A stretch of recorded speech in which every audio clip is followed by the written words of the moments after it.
ফাআম্মাল ইনসানু ইযা মাবতালাহু রাব্বুহু ফাআকরামাহু ওয়া না'আমাহু।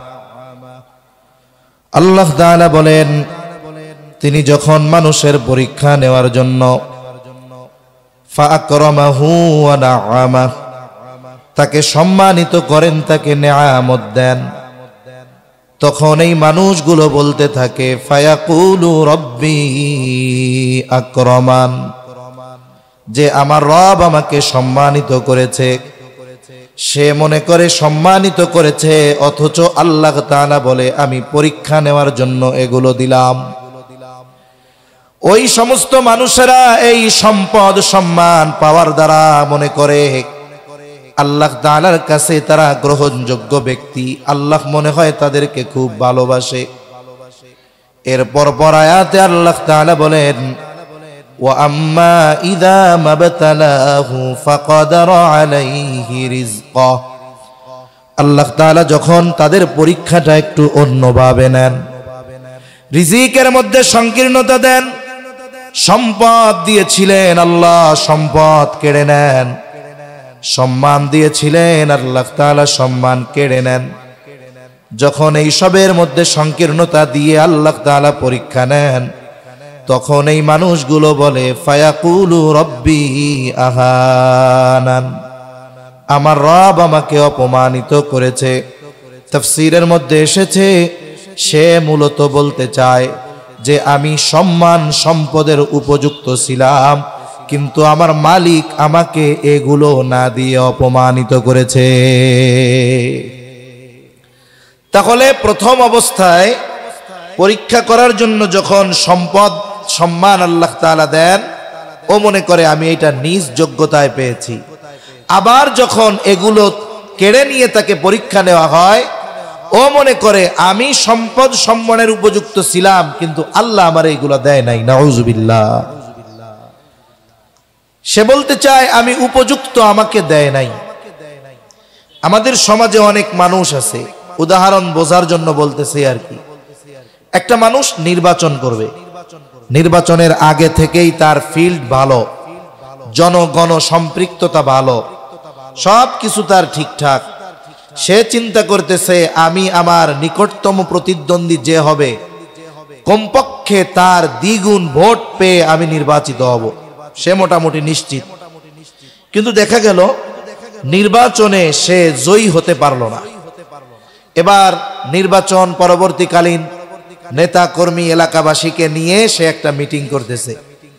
সমাবেশের মধ্যে বক্তব্য দিতে গিয়ে বলতেছে, হায় রে, হইয়াই গেছিলাম কিন্তু আল্লাহ আমার হইতে দিল না। এরকম বলার লোক আছে না নাই? তার মানে সে নিজেকে উপযুক্ত মনে করে, কিন্তু আবার জয়ী না হওয়ার জন্য দোষ দেয় কাকে? আল্লাহ তাআলাকে। এই ধরনের কিছু মানুষ আছে, এরা বলতে চায় আমরা সম্পদ সম্মানের উপযুক্ত, কিন্তু আল্লাহ তাআলা আমাদেরকে এগুলো দেন নাই।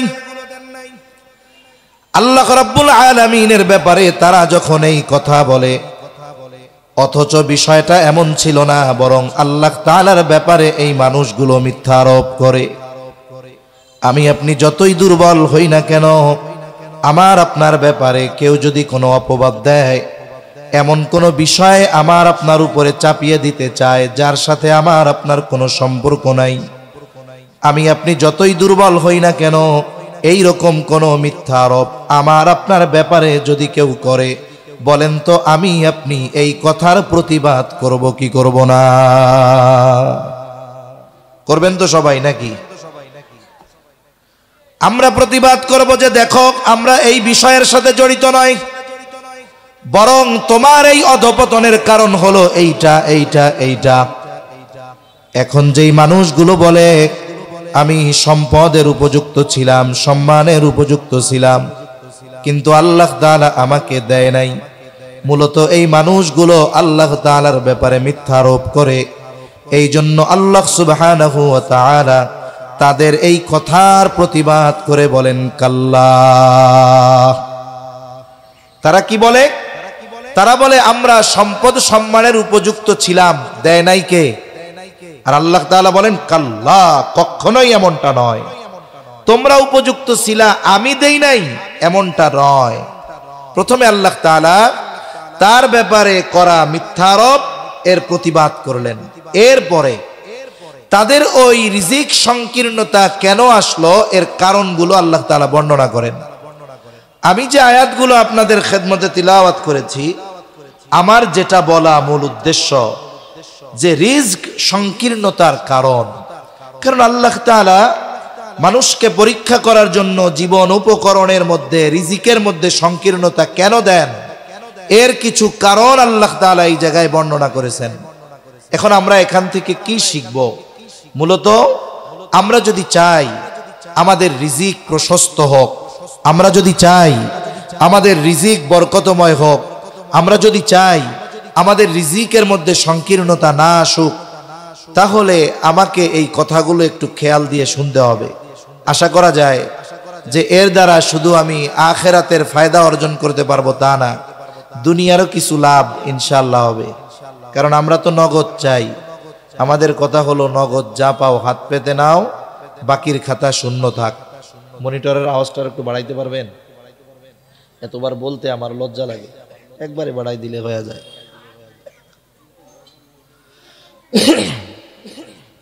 তাহলে আমরা যদি আল্লাহ তাআলার এই কথাগুলো মানি, তাহলে লাভ শুধু আখিরাতের না দুনিয়ারও আছে, দুনিয়ারও লাভ আছে। আল্লাহ রাব্বুল আলামিন প্রথমে তাদের কথার প্রতিবাদ করে বলেন, কাল্লা, কখনোই এমনটা নয় যে তোমরা সম্মানের উপযুক্ত আমি তোমাদের কাছ থেকে সম্মান কেড়ে নিয়েছি, সম্পদের উপযুক্ত সম্পদ বঞ্চিত করেছি, এমনটা নয়। তাহলে কেন তোমাদের রিজিকের মধ্যে সংকীর্ণতা আসলো? আল্লাহ তাআলা বলেন, বাল্লা তুকরিমুনাল ইয়াতীম।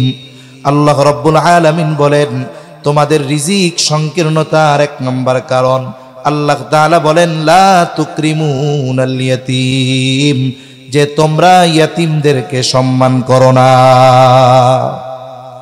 প্রথম কথা হলো, ইয়াতীম তো সাধারণত নাবালেগ হবে, তা আমরা বড় মানুষ, নাবালেগ এদের আবার কেমনে সম্মান করব? মূল কথা হলো ইয়াতীম সে তো মানুষ, সেই ইয়াতীম হিসাবে আমাদের কাছে কিছু আচরণ, কিছু হক তার প্রাপ্য ছিল। মূলত তোমরা ওই ইয়াতীমদের হকগুলো প্রদান করো না। ইয়াতীমদের সাথে সদাচরণ করা এটা খুব জরুরি একটি বিষয়। সাধারণত ইয়াতীম প্রথমত দুই ধরনের হতে পারে। এক ধরনের ইয়াতীম হলো ধনী ইয়াতীম, আর এক ধরনের ইয়াতীম হলো দরিদ্র ইয়াতীম, গরিব ইয়াতীম। অনেক ইয়াতীম আছে দেখা যায় তার বাবা দুনিয়া থেকে চলে গেছে ঠিক, কিন্তু তার জন্য অঢেল সম্পদ রেখে গেছে। আবার আর এক ধরনের ইয়াতীম আছে সম্পদও নাই, বাবাও নাই।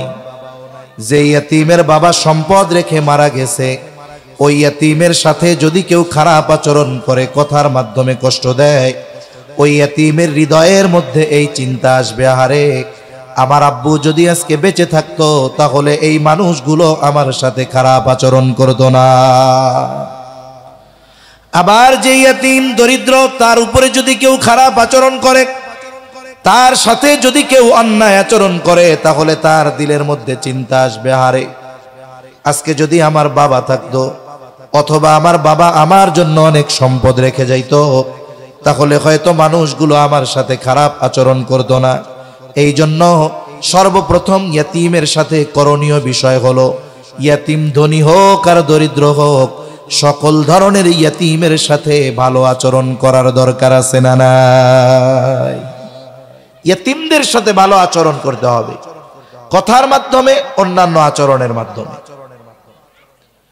রাসূল আকরাম সাল্লাল্লাহু আলাইহি ওয়াসাল্লামের কাছে এক ব্যক্তি এসেছে, এসে বলে, ইয়া রাসূলুল্লাহ সাল্লাল্লাহু আলাইহি ওয়াসাল্লাম, আমার হৃদয়টা বড় কঠোর, আমার দিলটা শক্ত হয়ে গেছে, আপনি আমারে কিছু আমল শিখায় দেন, যেই আমল করলে আমার কঠোর হৃদয়টা নরম হয়ে যাবে। চিন্তা কইরা দেখেন, নবীর জামানার একজন মানুষ নবীকে এসে বলতেছে যে আমারে আমল শিখায় দেন, যেই আমলের দ্বারা আমার দিলটা নরম হবে। আর আমাদের দিলের হালত কি? আমাদের দিলের হালত এটা তো পাথরের চাইতেও শক্ত হয়ে গেছে। আমাদের চোখে কান্না নাই, মানুষের কষ্ট দেখে আমাদের কান্না আসে না, আমাদের দিলের অবস্থা তো আরো বেশি খারাপ। এইবার নবীজি তাকে আমল শিখায়া দিলেন। নবীজি বলেন ওয়ামসাহ রাসাল ইয়াতীম ওয়া আত'ইমিল মিসকিন।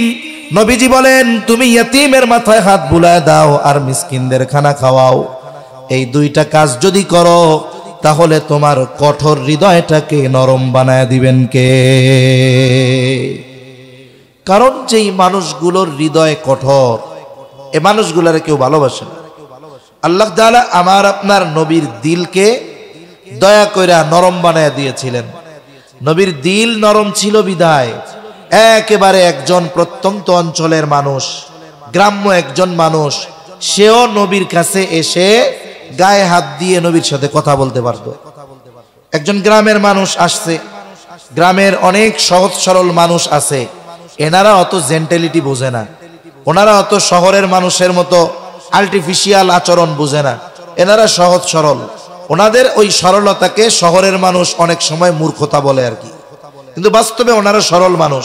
মানুষের সাথে আসে, আইসা বসে, হাত মিলায়, গায়ে হাত দিয়া জিজ্ঞাসা করে। এইরকম সরল মানুষগুলো শহরের মানুষের সাথে আইসা যদি করে, তাহলে আমরা শহরের মানুষ ঝাড়ি একটা দিয়া এমন ঝাড়ি দিমু যে ও ভয়ে 3 হাত দূরে চলে যাবে, ঠিক কিনা বলেন? কিন্তু নবীজির দিল নরম হওয়ার কারণে নবীজির কাছে এই ধরনের মানুষরা বেশি বেশি আসতো, নবীর কাছে আসতো। এখন ওই মানুষগুলো তো বোঝে না যে ইনি একজন নবী, এনার সাথে আচরণ কেমন হওয়া দরকার, না বোঝার কারণে এরা উল্টাপাল্টা করে ফেলত। আর আল্লাহ তাআলা নবীকে কি বলেন? ফাবিমা রাহমাতিম মিনাল্লাহি লিনতা লাহুম ওয়ালাউ কুনতা ফাযযান গালিযাল কলবি লানফাদ্দু মিন হাওলিক ফা'ফু আনহুম ওয়াস্তাগফির লাহুম। আল্লাহ তাআলা জানায় দেন আপনার দিলটাকে তো আল্লাহ তাআলা দয়া কইরা নরম বানায় দিছে। যদি দিল নরম না হইতো, বলে এই যে মানুষগুলো আপনার কাছে আসে, আপনার পাশে এসে বসে, আপনাকে ঘিরে রাখে, বলে লাং ফাদ্দু মিন হাওলিক, এরা আপনার কাছে আসতো না, আপনার কাছে বসতো না, আপনাকে ঘিরা রাখতো না। আরে আপনার দিল তো আল্লাহ আমি নরম বানায় দিয়েছি, এই জন্য এরা আসে।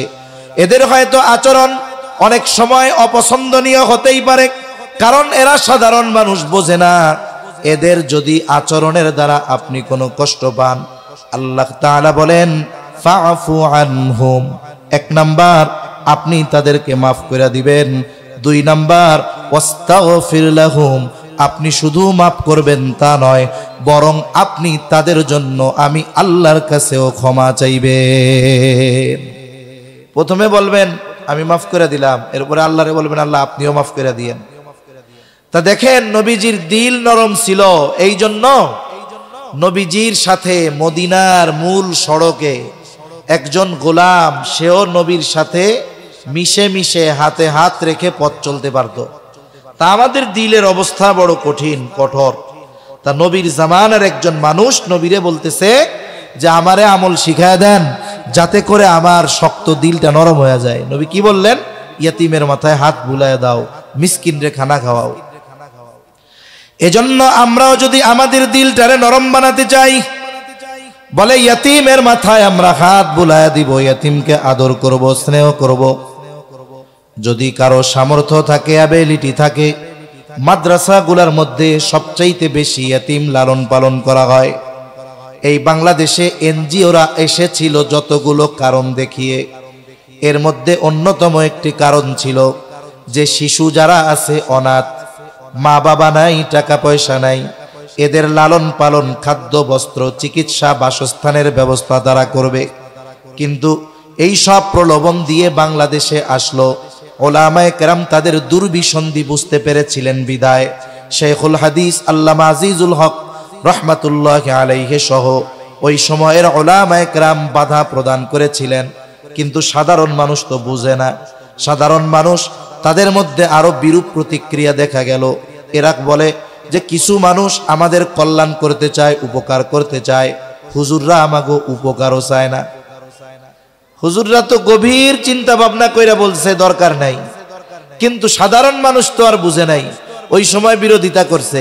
এখন এনজিও বাংলাদেশে আসছে, কি করে? এতিম অনাথ অসহায় এদের সেবা তো বহুদূর, সেবার নামে সুদে টাকা দিয়া টাকা যদি না দিতে পারে পরনের কাপড়ও খুলে নিয়ে গেছে, এমন নজির এই দেশে আছে, ঠিক কিনা বলেন? সবচাইতে বেশি ইয়তীম অসহায় দরিদ্র মানুষ লালন পালন হয় এদেশের কওমি মাদ্রাসাগুলোর মধ্যে। এটার জরিপ আছে, এটা আমার বানানো কথা না। সবচাইতে বেশি ইয়তীম অসহায় দরিদ্র মিসকিন যারা আছে এদের খাদ্য বস্ত্র চিকিৎসা শিক্ষা বাসস্থান এগুলার ব্যবস্থা এই ধরনের মাদ্রাসাগুলোর মধ্যে বেশি হয়, কওমি মাদ্রাসার মধ্যে হয়। তা আপনার বাড়ির পাশে মাদ্রাসা আছে, আপনার যদি অ্যাবিলিটি থাকে আপনি একটা ইয়তীমের অভিভাবক হয়ে যান। আইসা বলেন মুহতামিম সাহেবের কাছে যে হুজুর আল্লাহ তাআলা তো দিছে, টাকা পয়সা কম দেয় নাই। এক সময় এই পতিত জমি ছিল 5,000 টাকা করে কেউ শতক কিনতো না, এখন যে পরিস্থিতি এখনই দাম 5 লাখ, আর 5 বছর গেলে কত হইব তার ঠিক নাই। এক সময় তো 10 লাখ না, এখন ওরে বাবা কম কইয়া ফেলছি কাম সারা। মনে করেন এখনই 10 লাখ, আর যদি কোনো মতে হেমায়েতপুর দিয়া একটা রাস্তা কোনো মতে আব্দুল্লাহপুর ঢুকে 30 লাখেও পাওয়া যাইব না। আমার যত জমিন ছিল এক সময় এর দামই 5 লাখ ছিল না, এখন প্রতি শতকের দাম 10 লাখ। হুজুর আল্লাহ তো দিছে, তা একটা কাম করেন, একটা ইয়তীম আমারে দেন, এটারে আমি লালন পালন করি, এর খরচ আমি সব দিয়া দেই। ইয়তীমের অভিভাবক হয়ে যাই। কারো অভিভাবক হয় বলেন তো তার লাভ আছে না নাই? হাদিসের মধ্যে আসছে নবীজি বলেন যেই ঘরে একজন ইয়তীম আছে, ইয়তীম ওই ইয়তীমের সাথে সদাচরণ করা হয়, ভালো ব্যবহার করা হয়, নবীজি বলেন ওই ঘরটা হলো উত্তম ঘর।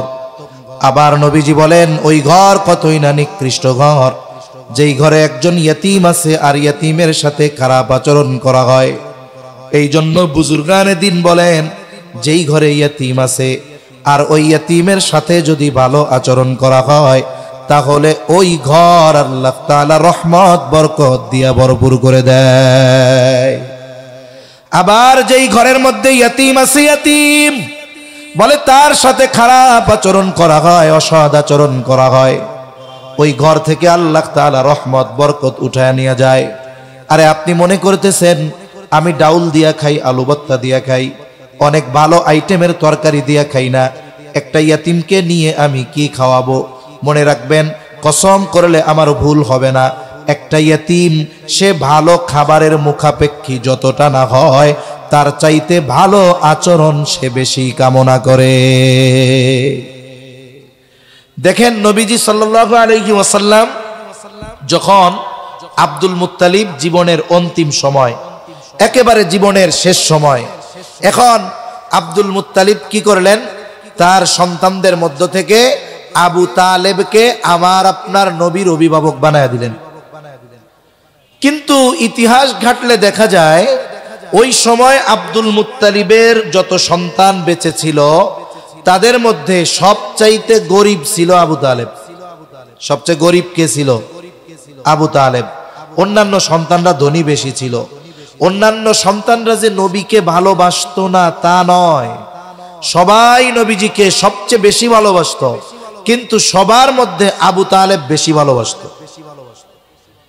এখন আব্দুল মুত্তালিব যদি চাইতেন অন্যান্য যেই সন্তানেরা আছে যারা ধনী তাদেরকে বলতে পারতেন যে তোমরা মুহাম্মাদের অভিভাবক হও, কিন্তু আবু তালেবের ব্যাপারে কেন তিনি এই সিদ্ধান্ত নিলেন? কারণ আব্দুল মুত্তালিব এখানে সম্পদের চাইতে ভালোবাসাকে প্রাধান্য বেশি দিয়েছেন। আব্দুল মুত্তালিব চিন্তা করেছেন আমার সব সন্তানেরা আমার মুহাম্মাদকে ভালোবাসে, তবে বেশি ভালোবাসে আবু তালেব, অন্যান্যদের সম্পদ বেশি আছে, আবু তালেবের নবীর প্রতি ভালোবাসা বেশি আছে। সম্পদের দিকে নজর না দিয়ে আবু তালেবের মুহাব্বতের দিকে নজর দিয়ে আব্দুল মুত্তালিব আমার আপনার নবীকে আবু তালেবের হাতে তুলে দিচ্ছেন যে তুমি এর এখন থেকে এর অভিভাবক। এজন্য একটা ইয়তীম যখন কারো কাছে থাকে সে ভালো খাওয়ার চাইতে ভালো ব্যবহারে আশাবাদী বেশি হয়, ঠিক কিনা বলেন? এখন আপনি যদি একজন ইয়তীমের অভিভাবক হন লাভটা কোথায়? বলেন নবীজি সাল্লাল্লাহু আলাইহি ওয়াসাল্লাম বলেন আনা ওয়া কাফিলুল ইয়তীম কাহাতাইনি ফিল জান্নাহ। নবীজি বলেন, আমি আর ইয়তীমের অভিভাবক জান্নাতের মধ্যে পাশাপাশি অবস্থান করব। এই কথা বলে নবীজি এই দুইটা আঙ্গুল ইশারা দিয়ে দেখায়া দিলেন। তার মানে এই দুইটা আঙ্গুল যেমন পাশাপাশি অবস্থানরত, নবীজি বলেন আমি আর ইয়তীমের অভিভাবক অনুরূপভাবে জান্নাতে পাশাপাশি অবস্থান করব। যাদের সুযোগ আছে এই সুযোগ মিস করা ঠিক হবে না। হযরত আনাস রাদিয়াল্লাহু তাআলা আনহু থেকে বর্ণিত হাদিস, রাসূল আকরাম সাল্লাল্লাহু আলাইহি ওয়াসাল্লামের কাছে একজন গ্রাম্য সাহাবী আসছে। গ্রামের মানুষ তো বুঝে না, নবীজি আরেকজনের সাথে কথা বলতেছে। নিয়ম হলো আপনি যখন অন্য কারো সাথে কথা বলবেন, ওই কথা চলাকালীন সময়ে আমি গিয়ে আপনার কাছে কিছু জিজ্ঞাসা করা এটা উচিত নয়, এটা ঠিক নয়। উচিত কি আপনাদের দুইজনের কথা শেষ, এরপরে গিয়ে আমার কথা বলা। কিন্তু গ্রামের মানুষ তো বুঝে না, দৌড়াই সেই নবীজির কাছে বলতেছে, ইয়া রাসূলুল্লাহি মাতা সাআ, হে আল্লাহর রাসূল কিয়ামত কখন হবে? নবীজি ওই ব্যক্তির সাথে কথা শেষ করার পরে বলতেছেন, ওই ব্যক্তি কোথায় যে জিজ্ঞাসা করলো কিয়ামত কখন হবে? এইবার ওই ব্যক্তি বলে, আনা ইয়া রাসূলুল্লাহ, আমি জিজ্ঞাসা করেছি হে আল্লাহর রাসূল।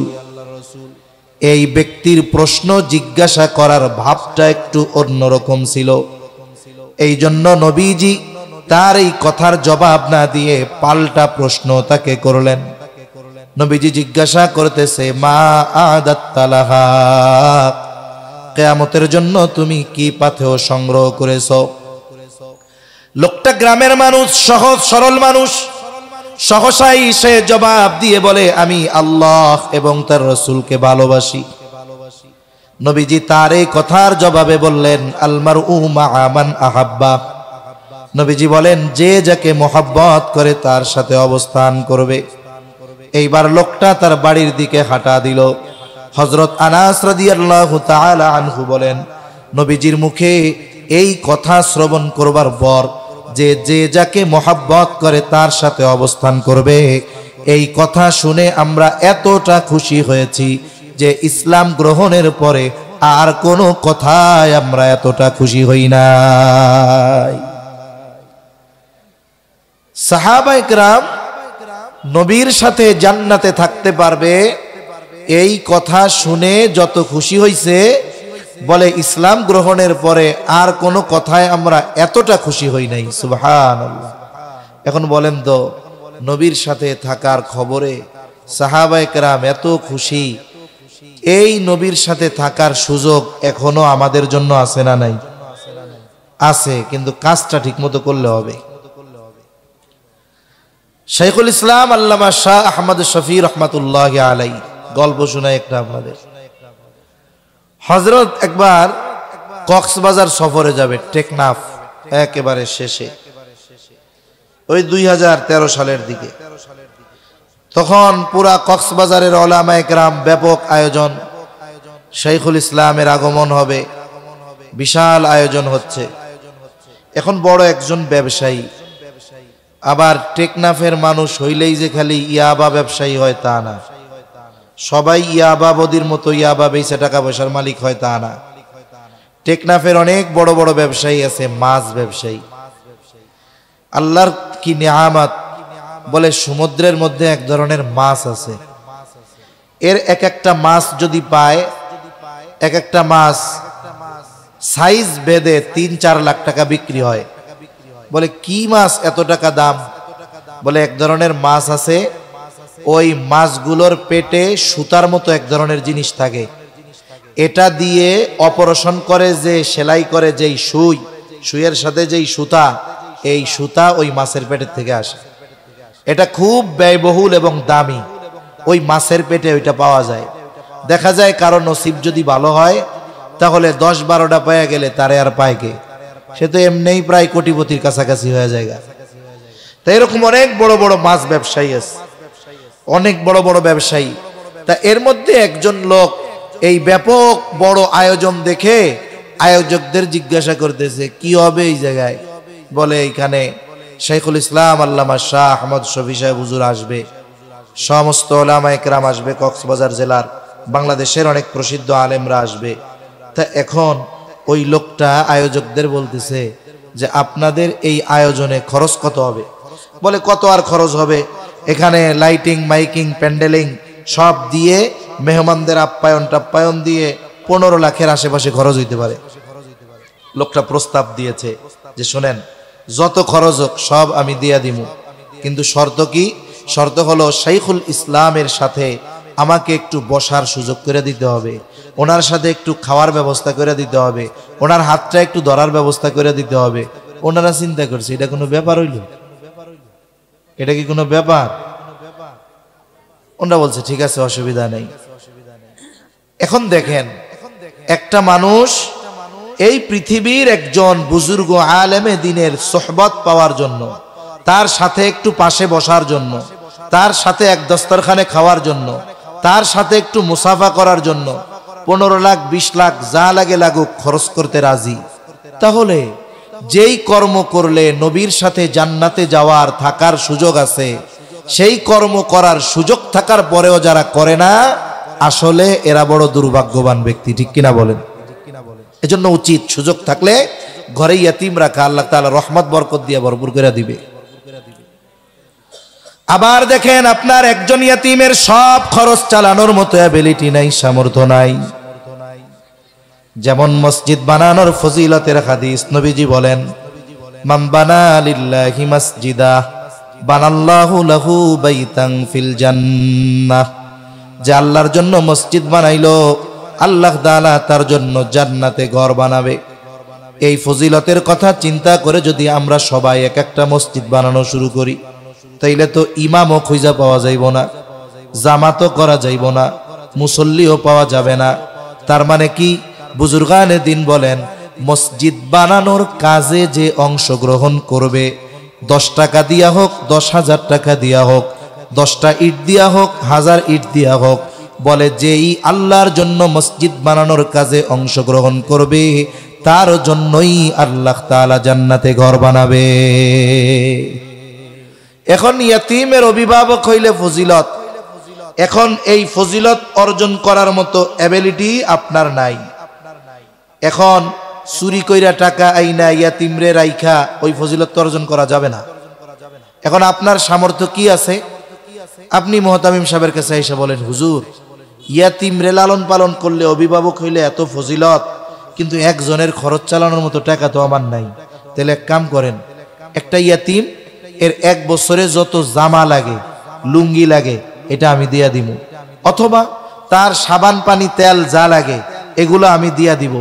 একটা অংশের অভিভাবকত্বের দায়িত্ব যদিও গ্রহণ করা যায়, আশা করা যায় এই কারণেও নবীর সাথে জান্নাতে থাকা যাবে ইনশাআল্লাহ। তাহলে ইয়াতিমের সাথে সদাচরণ করা, বলে ইয়াতিমের অভিভাবকত্ব যদি গ্রহণ করার মতো সুযোগ থাকে, ইয়াতিমের অভিভাবকত্ব গ্রহণ করা, সাথে সাথে এই ব্যাপারে সর্বোচ্চ সতর্ক থাকা যে ইয়াতিমের সম্পদ যেন ভোগ না করা হয়ে যায়। কারণ এই সমাজে অনেক মানুষ আছে, ভাতিজার সম্পদ, ভাগ্নার সম্পদ, ইয়াতিম বাচ্চা, তার বাবা সম্পদ রেখে মারা গেছে, সে জানেও না কোথায়। দেখা যায় অনেক চাচা আছে, ভাতিজাকে ঠগায়া সম্পদ নিজে বাগায়া নেয়, আছে না নাই? সাধারণভাবে অন্যায়ভাবে কারো সম্পদ ভক্ষণ করা, এটা তো জঘন্য অপরাধ। মনে করেন বিশেষ করে জমি জাতি নিয়ে হয় ঢাকা শহর বা তার আশেপাশে, চিন্তা করে কোনো মতে যদি 1 বিঘত ঠেলা দিতে পারি ওইদিকে, এইভাবে 10 শতক লম্বা 1 বিঘত ঠেলা দিছে, 1 শতক তো এমনি বাইরে চলে আইব। 1 শতক আইলেই তো 15 লাখ, আর কি লাগে? এটা দিয়ে বাউন্ডারির টাকা হয়ে যাবো গা। আছে না এরকম আল্লাহর বান্দা? আইল ঠেলা, জমি ঠেলা লোক আছে না নাই? এগুলো বাদ দিতে হবে। কারণ নবীজি বলেন, কেউ যদি অন্যায়ভাবে কারো 1 বিঘত জমিন দখল দেয়, আল্লাহ তাআলা কিয়ামতের দিন তার গলায় 7 তবক জমিন পেঁচায়া দিবে। মানুষরা দেখা বুঝবে এই লোকটা ওই দলের লোক ছিল আর কি। এজন্য দুনিয়াতে একটু কম খাওয়া ভালো, আখেরাতে ধরা না খাইয়া। আপনি আমি যদি দুনিয়ায় একটু ছাড় দেই, আশা করা যায় আল্লাহ তাআলা এই কারণে আখেরাতে আমাকে অনেক বড় বড় বিষয় থেকে ছাড় দিবে ইনশাআল্লাহ। এজন্য সাধারণভাবে অন্যের সম্পদ অন্যায়ভাবে ভোগ করা নিষেধ। এইখানে ইয়তীমের সম্পদটা আরো জঘন্য হিসাবে আল্লাহ তাআলা অভিহিত করেছেন। আল্লাহ তাআলা ইয়তীমের সম্পদকে আগুনের সাথে তুলনা করেছেন। এই জন্য আল্লাহ তাআলা বলেন, ইন্নাল্লাযীনা ইয়াকুলুনা আমওয়ালাল ইয়াতামা গুলমান ইন্নামা ইয়াকুলুনা ফি বুতুনিহিম নারা। আল্লাহ রাব্বুল আলামিন বলেন, নিশ্চয়ই যারা অন্যায়ভাবে ইয়তীমের সম্পদ ভক্ষণ করে, ইন্নামা ইয়াকুলুনা ফি বুতুনিহিম নারা, আল্লাহ তাআলা বলেন কেমন যেন তারা আগুন দ্বারা তাদের পেট ভরপুর করে। বলেন তো আগুনের অবস্থান জান্নাত নাকি জাহান্নাম? আল্লাহ তাআলা এই জন্য বলেন ওয়াসায়াসলাউনা সাঈরা, আগুন দ্বারা যে তার পেট ভরপুর করলো তার ঠিকানা তো জান্নাত হতে পারে না, অচিরেই তার আবাসস্থল হবে জাহান্নাম। এই জন্য সাবধান, ইয়তীমের সম্পদ ভক্ষণ করা যাবে না। ইয়তীমের সম্পদ যদি কারো মধ্যে থাকে, এটা ইয়তীমকে যথাযথভাবে বুঝায়া দিতে হবে। এজন্য ইয়তীমের সম্পদ খায়া ফেলা এটা হলো আবু জাহেল মার্কা কাজ। আবু জাহেলের বদঅভ্যাসগুলোর মধ্যে একটা বদঅভ্যাস ছিল, যখন কোনো সম্পদশালী ব্যক্তি মরণাপন্ন অবস্থায় চলে যেত, ওই ব্যক্তির যদি অন্যান্য কোনো লোক না থাকতো, আর যদি তার এমন কোনো বাচ্চা থাকতো যেটা নাবালক, এই ধরনের লোকের কাছে গিয়া আবু জেহেল বলতো, ভাইরে তুমি তো মনে হয় আর বেশি দিন বাঁচবা না, তুমি যদি মইরা যাও তোমার বাচ্চার কি হবে, তোমার সম্পদের কি হবে? মানুষ তোমার সম্পদ খেয়ে ফেলবে, তোমার বাচ্চা লাঠি উষ্টা খাবে, তোমার বাচ্চা সম্পদ বঞ্চিত হবে, তার জীবন কষ্টকর হয়ে যাবে। তা কি করা যায়? বলে এক কাজ করো, তুমি সবার সামনে ঘোষণা দাও যে তুমি মারা যাওয়ার পরে তোমার সন্তানের অভিভাবক সম্পদের দেখাশোনার দায়িত্ব হইল আমার। লোকটা চিন্তা করতো, হ্যাঁ কথা তো ঠিক, আবু জেহেল যদি আমার সন্তানের অভিভাবক হয়, সম্পদের দেখাশোনার দায়িত্ব নেয়, তাইলে আমার সন্তান সম্পদের দিকে চোখ তুইলা তাকানোর সাহস কেউ করবে না, ঠিক কিনা বলেন? আপনি যদি আপনার টাকা পয়সা নিরাপদ রাখতে চান, এলাকার মানুষের সামনে এলাকার সবচাইতে বড় ডাকাতের কাছে টাকাটা জমা রাখবেন, দেখবেন সে আপনার এই টাকা জান দিয়া হেফাজত করবে। এখন চিন্তা করতেছে যে আবু জেহেলরে বানাইলে তো সব নিরাপদ, এবার ঘোষণা দিত যে আমার মৃত্যুর পর আমার সম্পদ সন্তান সব কিছুর দায়িত্ব আবু জেহেলের। লোকটা মারা যাইত, সন্তানটা নাবালক, এইবার সন্তানকে সে ভালো মতো দেখাশোনা করতো না, উল্টা কি করত, সন্তানটা যদি কোনো কিছু সম্পদ চাইতে আবু জেহেলের কাছে আসতো, আবু জেহেল তার ঘাড় ধাক্কা দিয়ে বাইর করে দিত, বলে সর্বদা এখান থেকে, এগুলো সব আমার। তাহলে ইয়তীমের সম্পদ যারা ভক্ষণ করে, বলে তারা হলো আবু জেহেলের খাসলাতওয়ালা লোক, ঠিক কিনা বলেন? এজন্য ইয়তীমের সম্পদ আমরা ভক্ষণ করব না। যদি কারো কাছে থাকে ইয়তীমের সম্পদ ফেরত দিয়া দিব। লম্বা কথা আর বলার মতো সুযোগ নাই। তাহলে আল্লাহ তাআলা রিজিক সংকীর্ণতার 1 নম্বর কারণ কি বললেন? যে তোমরা ইয়তীমদেরকে সম্মান করো না। ইয়তীমদের সম্মান করো না মানে ইয়তীমদের সাথে সদাচরণ করো না, তাদের যেই হক সেই হক তোমরা প্রদান করো না, তাদেরকে তাদের হক বঞ্চিত করো, তাদের সম্পদ তোমরা মেরে খাও, বলে এই জন্য তোমাদের রিজিকের মধ্যে সংকীর্ণতা আসে।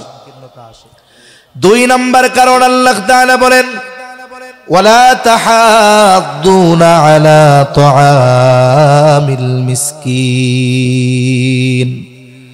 আল্লাহ তাআলা বলেন তোমরা পরস্পরকে মিসকিনদের খানা প্রদানে উৎসাহ দাও না। এইখানে আল্লাহ তাআলা দ্বিতীয় বিষয়কে উল্লেখ করেছেন, তার মানে মূল কথাটা হলো তোমরা নিজেরা মিসকিনদের খানা তো দাওই না, বরং একে অপরকে খানা প্রদানে উৎসাহ দাও না। দ্বিতীয় বিষয় উল্লেখ করার দ্বারা প্রথম বিষয় এর মধ্যে এমনিতেই পাওয়া যায়। এখন বলেন, যেই লোক আরেকজনকে মিসকিনদের খানা প্রদানে উৎসাহ দেয় না, তার মানে বোঝা যায় ও নিজেও মিসকিনদের খাওয়ায় না। এজন্য আল্লাহ তাআলা বলেন তোমরা পরস্পরকে মিসকিনদের খানা প্রদানে উৎসাহ দাও না। এই যে মিসকিন অসহায় নিঃস্ব যারা আছে, এদের খানা খাওয়ানো অনেক ফজিলত। আরে হাদিসের মধ্যে এসেছে যে সাধারণভাবে যদি কাউকে খানা খাওয়ানো হয়, এটাও সওয়াবের কাজ। নবীজির কাছে এক ব্যক্তি এসেছেন, এসে জিজ্ঞেস করে আইয়ুল ইসলামি খাইর, ইসলামের মধ্যে সর্বোত্তম আমল কোনটা? নবীজি ছিলেন উম্মতের রুহানি ডাক্তার। একই প্রশ্নের জবাব ব্যক্তির ভিন্নতায় জবাবের ভিন্নতা থাকতো। নবীজি এই ব্যক্তির এই প্রশ্নের জবাবে বললেন তুতঈমুত তাআম ওয়া তাকরাউস সালাম আলা মান আরাফতা ওয়া মান লাম তারিফ। নবীজি বলেন তুমি মানুষকে খানা খাওয়াও আর পরিচিত অপরিচিত সবাইকে বেশি বেশি সালাম দাও। নবীজি খানা খাওয়ানোর কথা বলতে গিয়ে এখানে কোনো স্তর বিন্যাস করেন নাই। নবীজি বলেন নাই মিসকিনকে খাওয়াও, দরিদ্রকে খাওয়াও। এর দ্বারা বোঝা যায় যদি কোনো গরিব মানুষ আল্লাহ তাআলার সন্তুষ্টির জন্য কোনো কোটিপতিকেও খানা খাওয়ায়, বলেন তো এই খানা খাওয়ানোর কারণে সওয়াব আছে না নাই? একটু চিন্তা করেন, একটা মানুষ তার খাবারের প্রয়োজন নাই, ধনী টাকা পয়সাওয়ালা, তাকে যদি আল্লাহর জন্য খাওয়ানো হয় সেখানে যদি সওয়াব থাকে, তাহলে যে মিসকিন বলেন তো তার খাবারের প্রয়োজন আছে না নাই? এখন যদি মিসকিনকে খানা খাওয়ানো হয় বলে কমপক্ষে দ্বিগুণ সওয়াব হবে। এক নাম্বার খানা খাওয়ানোর সওয়াব, দুই নাম্বার এই খানা তার প্রয়োজন ছিল, তার প্রয়োজন মেটানোর সওয়াবও পাওয়া যাবে। আবার হাদিসের মধ্যে আসছে নবীজি বলেন যদি এক মুমিন অপর মুমিনের কোনো প্রয়োজন মিটায় দেয়, নবীজি সাল্লাল্লাহু আলাইহি ওয়াসাল্লাম বলেন আল্লাহ তাআলা দুনিয়া আখিরাতে তার প্রয়োজন মিটায় দেয়। সুবহানাল্লাহ। আবার খানা খাওয়ানো এটা আলাদা ফজিলতের কাজ। তাহলে মিসকিনকে খানা খাওয়াইলে কমপক্ষে দ্বিগুণ সওয়াব। বলে এক নাম্বার খানা খাওয়ানোর সওয়াব, দুই নাম্বার বলে তার প্রয়োজন মেটানোর সওয়াব। আবার এই মিসকিন যদি কারো প্রতিবেশী হয়, প্রতিবেশী, তাহলে এই জায়গায় সওয়াবটা আরো বেশি, দায়িত্বটাও বেশি। কারণ নবীজি সাল্লাল্লাহু আলাইহি ওয়াসাল্লাম বলেন ওই ব্যক্তি মুমিন নয়। কে? বলে যে নিজে পেট পুরে খায় আর তার পাশে তার প্রতিবেশী অভুক্ত থাকে। এজন্য ওই মিসকিন যদি প্রতিবেশী হয় তাহলে এখানে খানা খাওয়ানো ঈমান সম্পৃক্ত বিষয়। এজন্য নবীজি সাল্লাল্লাহু আলাইহি ওয়াসাল্লাম প্রতিবেশীর খোঁজ খবর রাখতে বলতেন। নবীজি বলেন আরে তোমরা তরকারির মধ্যে একটু পানি বাড়ায় দাও, ঝোল বাড়ায় দাও। কেন? বলে যাতে তোমরা তোমাদের প্রতিবেশীর খোঁজ খবর নিতে পারো। প্রতিবেশীর হকের ব্যাপারে আমাদের সতর্ক থাকা দরকার। কারণ নবীজি সাল্লাল্লাহু আলাইহি ওয়াসাল্লাম বলেন আওসিনি জিবরিলু বিল জার হাত্তা যানানতু আন্নাহু সাইওয়ারিসাহু। বলে জিবরাইল আলাইহিস সালাম আমাকে প্রতিবেশীর ব্যাপারে এত গুরুত্ব দিচ্ছিল, আমি একটা সময় মনে করেছিলাম হয়তো প্রতিবেশীকে ওয়ারিশ বানায় দেওয়া হবে। তার মানে মারা যাওয়ার পর যেমন সন্তান সম্পদের মালিক হয়, বলে ওই রকম সম্পদের একটা অংশের মালিক হয়তো প্রতিবেশীকে বানায় দেওয়া হতে পারে। এই জন্য প্রতিবেশীর ব্যাপারে খেয়াল রাখা দরকার। শুধু তাই না, প্রতিবেশী যদি অমুসলিম হয়, প্রতিবেশী যদি অমুসলিম হয় তার দিকেও বেশি খেয়াল রাখা দরকার। কারণ এক হাদিসের মধ্যে আসছে আয়েশা সিদ্দিকা রাদিয়াল্লাহু তাআলা আনহা নবীজিকে জিজ্ঞাসা করেন ইয়া রাসূলুল্লাহ আমার দুইজন প্রতিবেশী, একজন মুসলিম অপরজন ইহুদি, ইয়া রাসূলুল্লাহ এই দুইজন প্রতিবেশীর ব্যাপারে কার ব্যাপারে আমার উপরে বেশি হক, কার ব্যাপারে আমার বেশি দায়িত্ব? নবীজি সাল্লাল্লাহু আলাইহি ওয়াসাল্লাম প্রতিবেশীর এই হকের কথা বলতে গিয়ে তিনি বলেন নাই যে মুসলিম সে তোমার কাছে বেশি হক প্রাপ্য, বরং নবীজি বললেন যার দরজা তোমার দরজার বেশি কাছে, প্রতিবেশী হিসাবে সে তোমার কাছে বেশি হক পাবে। তাহলে দেখেন প্রতিবেশী যদি অমুসলিম হয়, ইসলাম এই নিকটে বেশি হওয়ার কারণে প্রতিবেশী হিসাবে তাকে প্রায়োরিটি দিয়েছে, অগ্রাধিকার দিয়েছে। এখন একজন মুসলিম যদি আমার প্রতিবেশী হয় আর সে যদি অভুক্ত থাকে আর আমি যদি পেট ভরে খাই, নবীজি বলেন প্রকৃত মুমিন হতে পারো নাই। এজন্য প্রতিবেশী যদি মিসকিন হয়, অসহায় হয়, আমরা তার দিকে খেয়াল রাখবো। এই শীতের সময় খেয়াল রাখবো যে আমার বাড়ি ল্যাপ আছে, আমার বাড়ি এসি আছে, গরমে ঠান্ডা, আবার ঠান্ডার সময় গরম, রুম হিটার আছে, কিন্তু আমার প্রতিবেশীর গায়ে দেওয়ার কম্বল আছে কিনা, আমার প্রতিবেশীর গায়ে দেওয়ার শীতের বস্ত্র আছে কিনা, এই বিষয়গুলো আমাদের খেয়াল রাখা দরকার আছে না নাই? তাহলে দেখেন, খানা খাওয়ানো এটা ফজিলতের কাজ। মিসকিনদের খানা খাওয়াইলে আরো বেশি ফজিলত। এখন আপনার আমার কাছে টাকা নাই, একজন খানা খাইতে চাচ্ছে, আমার কাছে নাই, আমি আমার বন্ধুকে বললাম যে ভাই তুমি তাকে 10টা টাকা দিয়ে দাও, অথবা একটা পাউরুটি আর একটা কলা কিনে দাও। এখন সে কিনে দিল, সে খাইলো। এখন আমি তো টাকা নাই আমার কাছে, বলে আমি তাকে সুপারিশ করলাম, উদ্বুদ্ধ করলাম, উৎসাহিত করলাম, এই কারণে ও টাকা ব্যয় করে যেই সওয়াব পাইল, আমি তাকে উৎসাহ দিয়ে সমপরিমাণ সওয়াব পেয়ে গেলাম। সুবহানাল্লাহ। এজন্য মিসকিনদের খানা খাওয়ানো ফজিলতের কাজ। নিজে যদি না খাওয়াতে পারি, ওই সময় যদি আমার কাছে পয়সা না থাকে, আমার পরিচিত যদি কেউ থাকে, আমি তাকে উৎসাহ দিব যে ভাই তুমি একটু খাওয়াই দাও না। খানা খাওয়ানো তো ফজিলতের কাজ, স্বাভাবিকভাবে খানা খাওয়ানো ফজিলতের কাজ। আপনার আত্মীয় স্বজন বাড়িতে অনুষ্ঠান করেন না আপনারা? অনেক সময় অলিমা করেন। এই যে অলিমায় আত্মীয় স্বজন, বিবাহর অনুষ্ঠানে আত্মীয় স্বজনদের দাওয়াত দিয়ে খাওয়ানো হয়। আল্লাহর জন্য খাওয়াইলে ফজিলত আছে না নাই? আছে। কিন্তু খাওয়াইয়া যদি টেবিল পাইতে বসে থাকেন, ফজিলত আছে কে নাই? টাকা পয়সা আছে না? কি কয়? এটা তো বড় এক বিজনেস। এটা তো এখন সভ্য সমাজে দাওয়াত না, এটা হলো দাওয়াতির নামে ডাকাতি, ঠিক কিনা কোন? এজন্য এই ধরনের দাওয়াত কাউরে দেওয়ার দরকার নাই। আপনি যদি আসলেই আত্মীয়তার জন্য, আল্লাহর জন্য খাওয়াতে চান, সাহাবায়ে কেরামের ওই গুণ অর্জন করতে হবে। তাদের গুণ কি? তারা খাওয়াইতো কার জন্য? জোরে বলেন না, কার জন্য? ইন্নামা নুতঈমুকুম লিওয়াজহিল্লাহি লা নুরিদু মিনকুম জাযাআও ওয়ালা শুকুরা। তারা বলে ইন্নামা নুতঈমুকুম লিওয়াজহিল্লাহ, আমরা তোমাদেরকে আল্লাহর জন্য খানা খাওয়াইছি যেহেতু আল্লাহ তাআলার জন্য। লা নুরিদু মিনকুম জাযাআ, আমরা তোমাদের কাছে কোনো বিনিময় চাই না, প্রতিদান চাই না। ওয়ালা শুকুরা, আরে খানা খাওয়ানোর কারণে আমাকে ধন্যবাদ দেওয়ারও দরকার নাই, কৃতজ্ঞতা প্রকাশ করারও দরকার নাই, বরং খানা খাওয়াইছি আল্লাহ তাআলার জন্য। এই খানা খাওয়ানোর প্রতিদান যিনি দিবেন তিনি কে? এজন্য দাওয়াত যখন দিব, যদি হিম্মত থাকে বইলা দিব, কার্ডে লেখা দিব, নো গিফট গ্রান্টেড, কোন উপহার সামগ্রী আনবেন না, টেবিল পাতবো না, আল্লাহর জন্য খাওয়াবো। তাহলে হয়তো কিছু ফজিলত পাওয়া যাইতে পারে, আর নইলে টাকা হবে, বাস্তবিক সওয়াব হবে না। অনেকে কয় হুজুর টাকা হইলে বহুত কিছু কামান যাইব, ব্যবসা করে কামাইলাম, কিছু মাদ্রাসায় দিয়া দিলাম, ব্যবসাও হইল, সওয়াবও হইল। কি বলেন? এ কাজ করা যাবে না। খাওয়াবো কার জন্য? আল্লাহ তাআলার জন্য। আবার অনেকের বদঅভ্যাস আছে। বদঅভ্যাস কি? বলে খানা খাওয়াইয়া খোটা দেয়।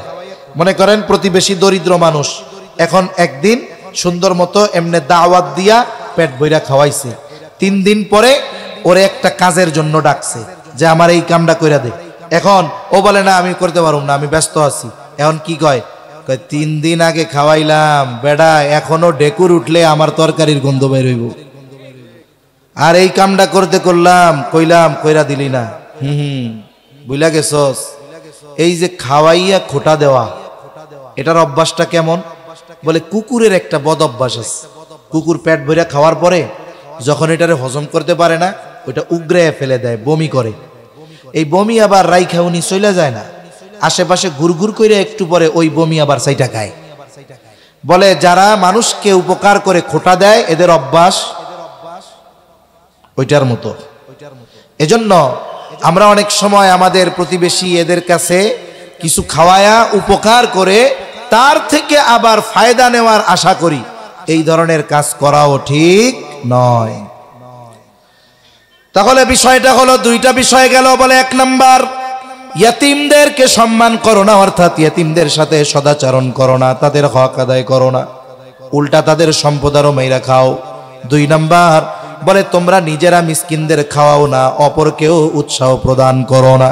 3 নাম্বার বলে ওয়াতাকুলুনাত তুরাসা আকলাল লাম্মা, ওয়ারিসি সম্পদ সব একা খাওয়ার দান্দা করো। কত মানুষ আছে বোনদের হক মাইরা খায়, আছে না নাই? ফুফুদেরটা মাইরা খায়, আত্মীয় স্বজনের এটা মেরে খায়। মনে করেন একজন লোক, তার একটা ছেলে, দুইটা মেয়ে, ছেলেটা বড়, মেয়ে দুইটারে বিবাহ দিয়ে দিয়েছে, বাবা বিবাহ দিয়ে বিয়ে দিচ্ছে, তারা শ্বশুর বাড়ি চলে গেছে। এইবার বাবা মারা গেল। বাবা মারা যাওয়ার পর দায়িত্ব কি? বলে প্রথম তার দাফন কাফনের ব্যবস্থা করা, যদি কোনো ঋণ থাকে ঋণ পরিশোধ করা। বলে এরপরে যদি কোনো ওসিয়ত কইরা যায়, ওসিয়তটা যদি তার সমুদয় সম্পদের সর্বোচ্চ 3 ভাগের 1 ভাগ বা তার কম হয়, ওসিয়ত পূরণ করা। এরপরে কি কাজ? বলে এরপরে বাকি যে সম্পদ থাকবে, যে যতটুকু হকদার, ওয়ারিসদের মধ্যে যথাযথভাবে বন্টন করে দেওয়া। এ দায়িত্ব কার? স্বাভাবিকভাবে যদি বড় ছেলে থাকে তার, ঠিক কিনা বলেন? কিন্তু বড় বলা কি করে? বড় বলা এই সব বন্টন না করে আগে মিলাদ দেওয়ার চিন্তা করে। এরপরে কি করে? বিলম্ব করতে থাকে। বাপ মারা গেছে, 15 বছর হয়ে গেছে, বোনরা যেখানে বিবাহ হয়েছিল ভালোই আছে ছিল। মানুষের জীবন একরকম না, জোয়ার ভাটার মতো। অনেক সময় সচ্ছলতা আসে, অনেক সময় অসচ্ছলতা আসে। বোনরা সচ্ছলতার মধ্যে ছিল, বাইরে আর কিছু কয় না। 15 বছর 16 বছর পর ভাইয়ের কাছে আসছে, বলে ভাই, বাবার সম্পদে তোমার যেমন হক আছে, আমাদের 2 বোনেরও হক আছে। আমাদের 2 বোনের অর্ধেক আর তোমার একা অর্ধেক।